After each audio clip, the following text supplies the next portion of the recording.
Hola Ross, es un gusto tenerte aquí con nosotros en esta tweetcam, en esta sesión de chat. Hi Ross, it's a pleasure for us to have you here in the program, in this streetcam, in this session of chat. Well, and it's my pleasure to be speaking to you and to a country filled with so much beautiful women, as I've heard all about the beautiful women in Colombia and met a few. Totalmente, estás cordialmente invitado cuando quieras conocer nuestras bellas y hermosas mujeres. You are invited whenever you want to come to get to know our lovely women. Okay, I'm there. Ok, Ross, este es el programa Juegos de Seducción, que es escuchado por cerca de 15,000 personas en Colombia. This program is called Games of Seduction and it's followed by more than 5,000 people here in Colombia. Y pertenece a un proyecto llamado La Estrategia de la Seducción, que yo dirijo.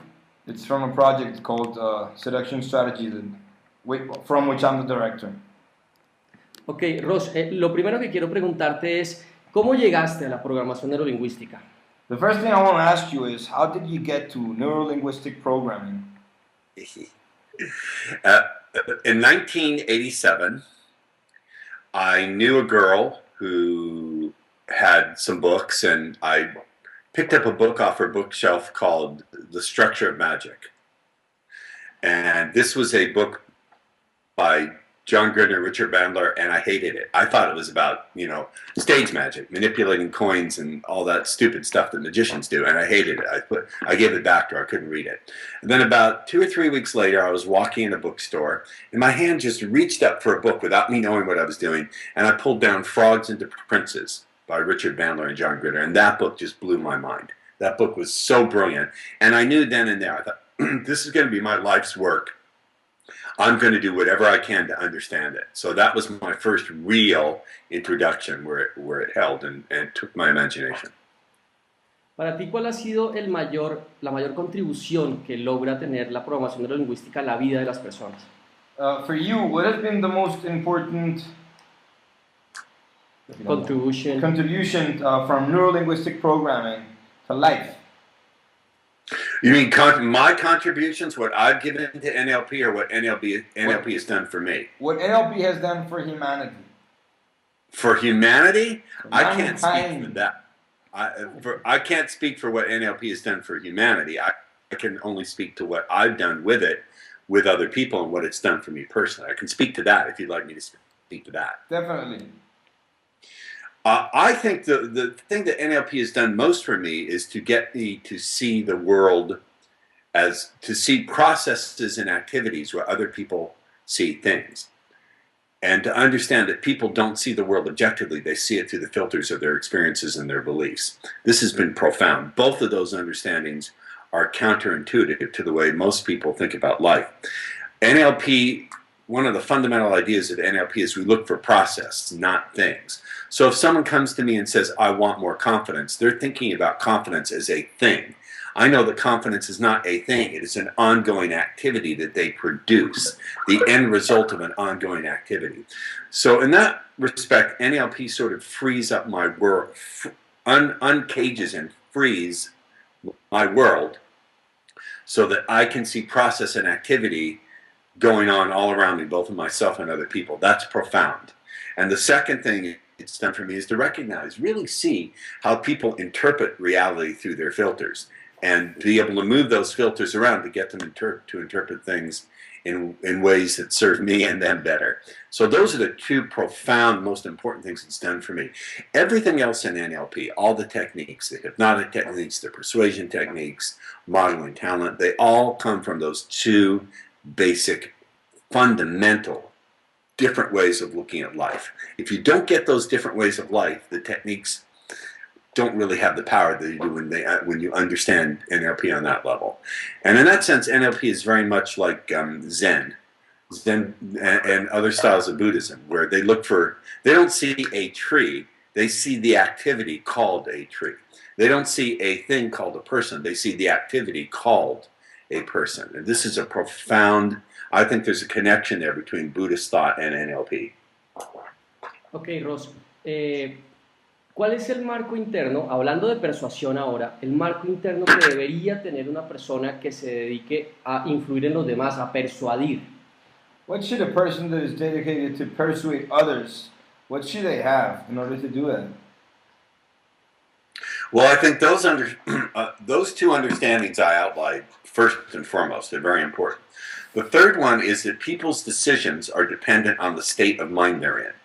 If you don't like the decision, then change the state. And if you want to get some insurance, or the more you get them in the state you want them to be in, the more likely they'll give you the decisions and the behaviors that you're looking for. So we need to really we need to have this understanding that the state of mind that people are in, their physiology, their emotions, what they're visualizing, the subtle flow of feel in their body, and the obvious, grosser flows of feel in their body. These are incredibly important, and we can use what we notice in them and our language and what we do with our own energy to direct and move them. People need to understand, most people are thinking, how can I get someone to buy my car or go out with me? And they're too focused on the behavior. They need to think instead, how do I capture and lead and guide their imagination and emotions so they're in the state where they want to buy? Can I use an example? May I use an illustration? Sure. If you and I were going to open up a hamburger stand selling hamburgers, you could have every advantage over me. You could have tastier burgers and better looking girls serving food.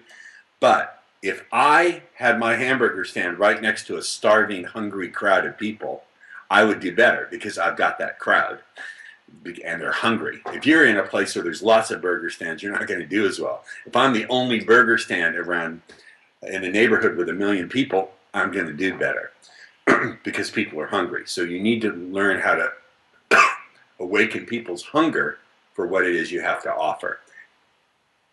And that's a function, again, of what you learn to notice. Can you see their filters arising? Are they the filters arising that you want, or do you need to shift and change them? These are the most important things. And finally, you need to control your state. If I'm tense or angry or rushed or desperate, I'm not going to do as well. So being able to control your state and be in a grounded state is tremendously important. I hope this is not too long an answer. Hablabas ahorita de energía. You were talking about energy. ¿Cómo es posible para personas, sobre todo introvertidas, que tienen un bajo nivel de energía, generar How is it energía? possible for people that have somehow a low level of energy, that are usually into themselves?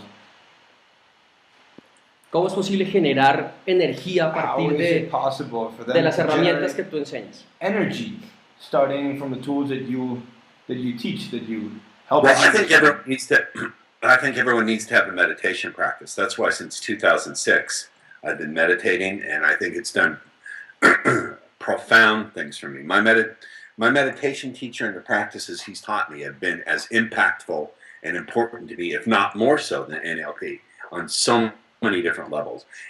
So I think people need to have a meditation practice, a practice of breath, and focus on what's going on in the body. It's extremely important. People, say, well, why do you teach meditation and all this stuff? And I do it because it's profoundly practical tool that complements everything else we do. One of the drawbacks, I would say, at NLP, NLP made me more powerful, it made me more clever, it made me more persuasive, but NLP never made me any wiser or any more at peace with myself, because that's not what it's designed to do. It's like asking a refrigerator to be a good color TV. Well, it could be the best refrigerator in the world. It's not designed to be a color TV, to use a metaphor. So I think people really need to develop a meditative practice, and that's what I would say. En tus escritos hablas de que la seducción In your writings, you talk about that seduction consiste en tocar la emoción y las consists in touching people's emotions las emociones y la imaginación. and their imagination. ¿Qué cosas nos puedes enseñar al respecto que son What things can sencillas you para teach us about that can be simple for us to understand? Well, we need to understand that language is one of the primary tools that opens people's imagination and emotions. This is not a new discovery with me. This is the basis of poetry, of theater, of novels, of literature, of religion. When the preacher gets up there and begins to speak, he's firing up your imagination and emotions. So we need to recognize, first of all, that humans are inherently, naturally responsive to language, responsive to how language shapes our thought. We need to get that language can shape our thinking, but the way in which we use language can reflect to people how we are thinking on a deep level if we know how to listen. This is extremely important. So that's the first thing that I would suggest, is really understanding how language creates consciousness, but also how the language we use reflects the consciousness that we are in. This is the first thing that I would emphasize. It's very, very, very important. And we can see examples in our daily life. It's not some odd, arcane thing I pulled from a UFO, an ovni. You know, it's my observation. So I said, okay, let's take this and see, how do we use language in the sphere of persuasion and romance and seduction to create what we want? How do we do that? And how can we listen to women so we know when they're revealing something about the deeper code of how they think? Ok. Tu método de seducción se basa básicamente en la velocidad. Your seduction method is based basically in speed. Es speed seduction. Speed seduction. ¿Cuál es la clave de la seducción rápida? Which is the key to speed seduction? Un momento. I think it's the speed is one way of thinking about it. It's more about being quick without having to be in a hurry. I don't know if this translates into Spanish or not, but there's a very famous coach, John Wooden. He was the coach of the UCLA basketball team for many years, and he won more games than any other coach. And John Wooden always used to say, you must be quick, but don't hurry. So speed seduction doesn't mean hurried seduction, it just means quick. It means noticing where you want women to be and moving them quickly there without having to go on the long, ponderous, difficult process of going out and dating and all that other stuff. So if I really want it to be accurate, I would say it's quick seduction without being rushed. That's how I define speed. Speed means you're going quick, but you're not rushing. Does this make any sense to you? Yes, definitely. Ahora bien, ¿cuáles serían las claves? Ya nos hablaste un poquito de la distinción entre velocidad y rapidez, un poquito. ¿Cuál sería como la clave de tu método? ¿Por qué es importante para las mujeres? Which would be the key to your method? Why is it important for women? Can you rephrase that question? I'm not understanding your question. What would be the key from your method, and why would that be important in women's seduction? In the mind and heart of the women. Exactly. I've said again, I just said that language can be used to create states of emotion and stimulate the imagination. That is the key, knowing how to use your language and also understanding some fundamental ways about how I believe the female mind is different than the male mind. I believe that women, this is more a hypnotic term, a term from hypnosis, but women are more compartmentalized, meaning women have different places in their mind and they can keep those places separated. There's a place in every woman's mind where she just can't wait to be crazy sexual, to like, can I use swear words? Yeah, sure. Can I be vulgar? They can't wait to get fucked like crazy and try everything and just be totally wild. But there's also a very social part of a woman's mind. And then there's the part in her mind where she thinks of herself as a mother or a sister. We, as men, don't have such tight compartments. We tend to have one, when it comes to sex, we have one big room that says fuck, fuck, fuck. Okay, women are much more complex. They have different rooms that are connected in different ways. So we need to understand this aspect of it. And we need to know, sometimes when it looks like a woman is rejecting us, she's not. She's just temporarily gone from fuck, fuck, fuck to, oh, you know, does he fit into my future? Or what would my girlfriends think? Oftentimes the behavior of a woman who's just not interested looks identical to the behavior of a woman who's really into us, but she's just somewhere else in her mind at that moment. We need to be able to understand this so we can see it. Because many guys who are not getting laid, it's not because they're not necessarily, they're not attractive. They're misinterpreting something. They're thinking it's rejection, so they get angry or they give up and go away. In reality, she's just somewhere else. So we need to be able to spot this. Okay. Algunos métodos de seducción dicen Some seduction methods say que es posible conquistar a cualquier mujer. that it is possible to conquer any women. ¿Tú qué No. opinas de eso? What do you think? Caca. Puro Bullshit. caca. No, no. I don't Ok, believe porque this. esa es una de las principales creencias de los que estudian seducción That is one of the principal beliefs of people who study seduction. y de las promesas falsas que tú un poco has desmascarado en alguno de tus páginas que has... And the fake promises that somehow you have uncovered in some of your web pages. ¿Cuáles crees que además de esas sean las demás mentiras que se dicen en el mundo de la seducción que no son ciertas? What other lies do you think are said in this world of seduction that are definitely not true? Yeah, well, the idea that you have to have social proof, that you have to be socially popular to get women, it's not true. It's not true. The idea that you have to be, never show any emotion, don't show any kindness, don't smile, don't be the first person to smile, bullshit. The idea that you have to invalidate a woman, make her feel bad about herself, it's the stupidest idea. It assumes that women don't love sex, that women don't love to fuck. These people think women will only sleep with you to validate themselves and get your approval. Hello? They've never had great sex with a woman, so they don't understand how sexual women can be. You know, it's just so idiotic.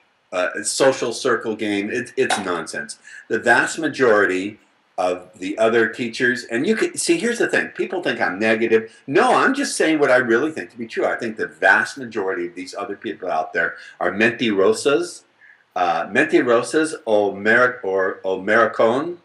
They're closet gays. I think some of them really are homosexuals, it's repressed. They're liars, or they're just bobo, stupido. You understand? They just don't get it. They're retarded.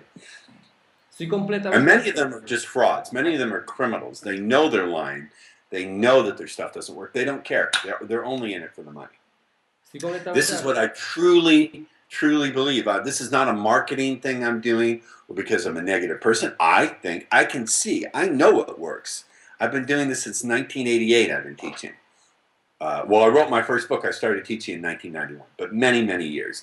And I know what it takes to change guys. I know it's sex. These guys are fucking lying, shit-eating bastards. How do you say? Let me see if I can say that.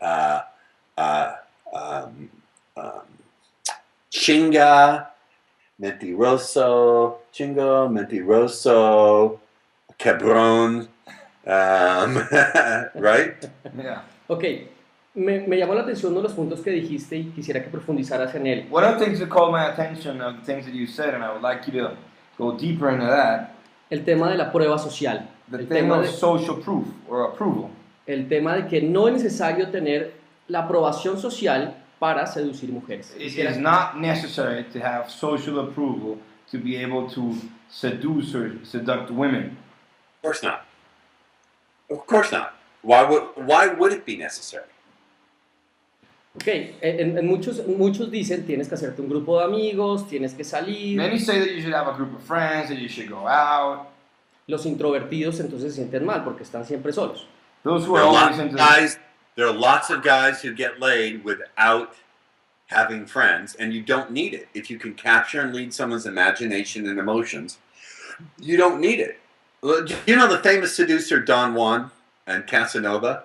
They did all their seduction in secret.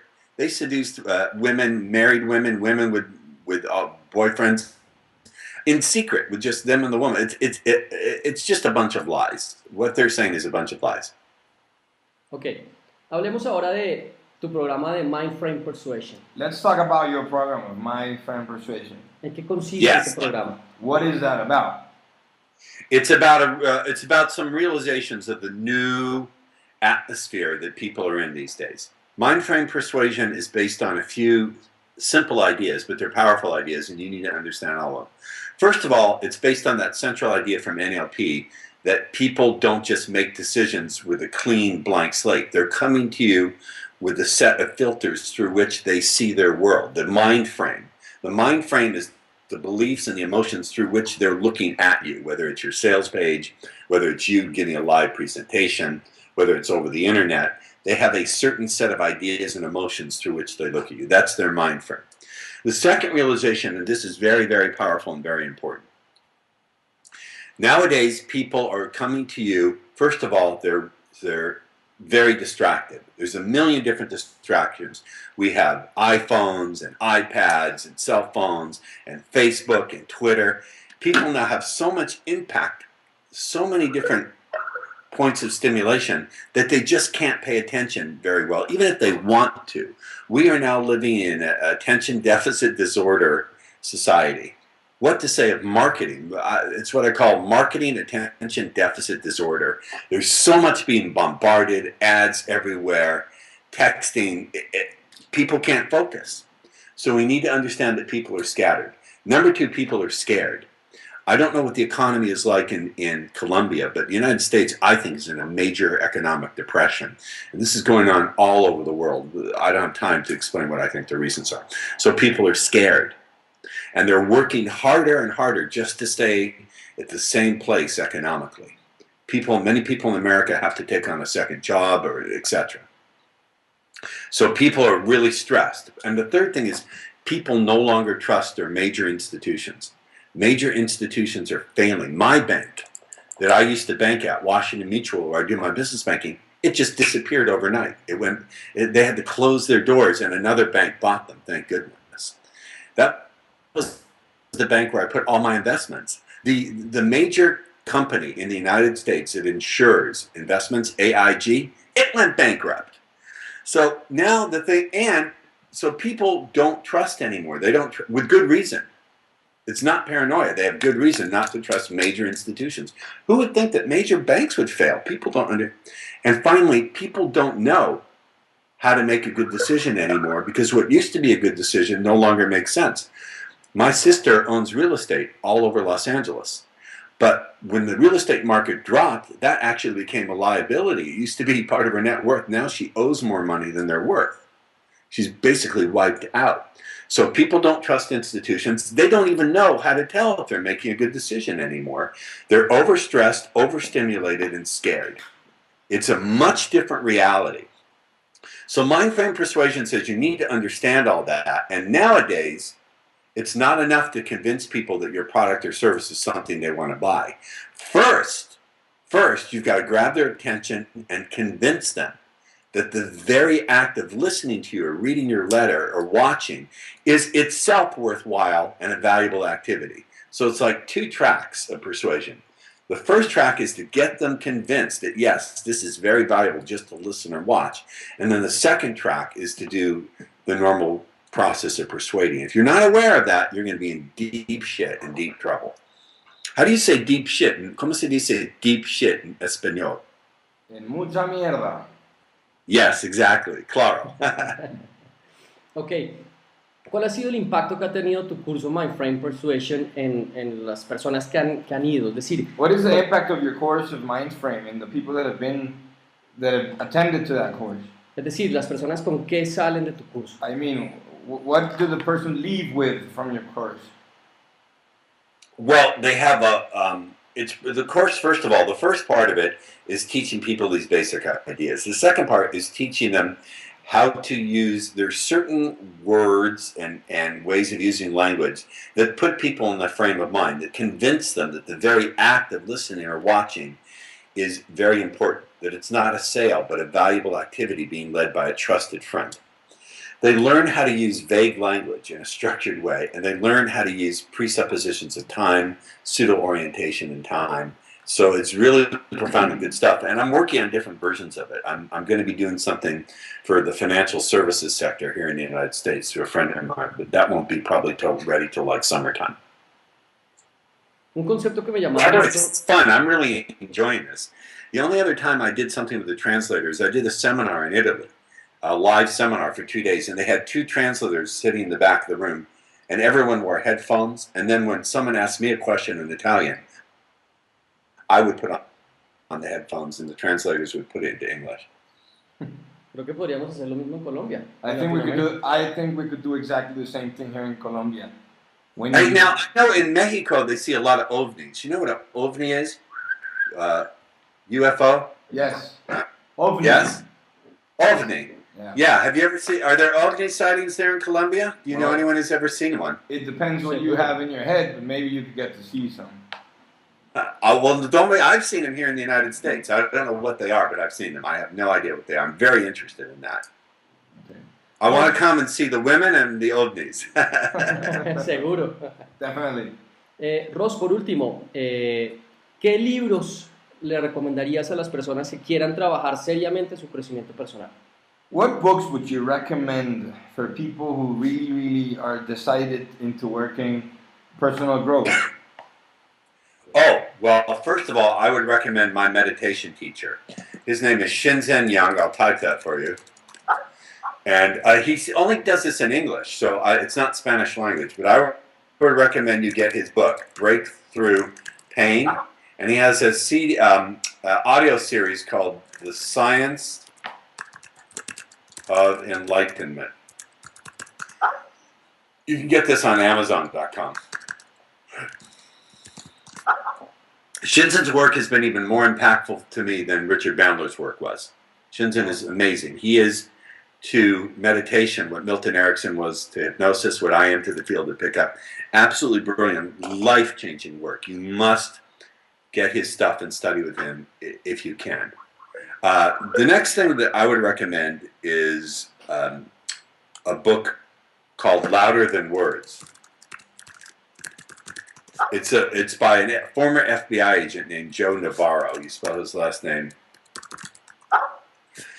And this is the only book on nonverbal communication and body language I've ever read that actually makes sense. It's amazing. Okay. Joe Navarro is an FBI agent, and he got into this by studying poker. People who are really good at poker. I recommend that. And let's see, there's a book about hypnosis, provocative hypnosis, by a friend of mine in Norway. His name is Jorgen Rasmussen. Jorgen is amazing. He reminds me very much of how I think.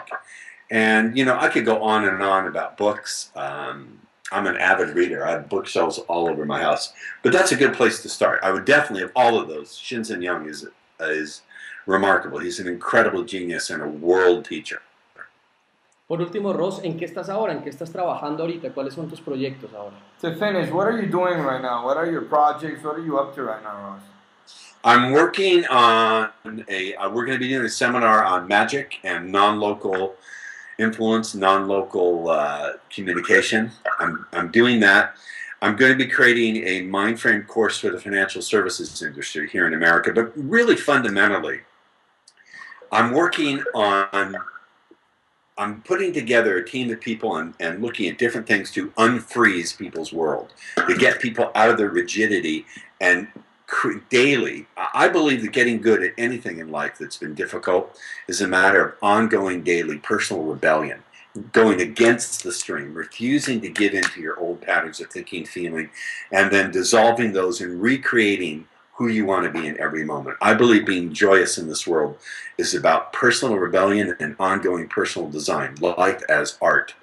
And this is what I ultimately want to do, is give courses on this for men and women. Not about any particular subject like getting laid or persuasion, but the foundations of being a happy human being when things are not going your way, and then when things do come your way, enjoying them more. And I believe people can change from the top down using, changing their beliefs. They can change from the bottom up by changing how they process, feel in their body. And they can change by challenging themselves to do things out in the world that are different. This is my passion. And because I believe I've seen what's really necessary for guys who are deeply stuck to get them to change. And what you teach them to do with women out in the world is relatively easy. It's getting them out of their own way that's the real challenge. And this is why I keep learning from all sorts of different people. Ok, Ross, muchas gracias por tu tiempo. Creo que esto va a ser muy valioso para nuestros escuchas. Ross, thank you very much for your time. This is going to be very, very interesting for the people that follow our program. Well, it's my pleasure. If anyone would like to check out my products for seduction are at seduction.com. My product about persuasion is mindframepersuasion.com. And if you're a Colombian lady and you think I'm attractive, write me at ross@seduction.com. And when I come to Colombia, we'll meet up. Okay, and if you see the ovnis, you let me know. This is one of my crazy hobbies to look for ovnis. You're going to think I'm totally loco, but I am más grande loco. Todos loco. Esperamos verte pronto por acá. We hope to see you soon here in Colombia, Ross. Acá estamos What's manejando. that? We hope to see you soon here in Colombia. Okay. Estamos Hasta la vista, mi amigos. hasta la próxima, Ross. Muchas gracias por todo. Bye bye. Sí.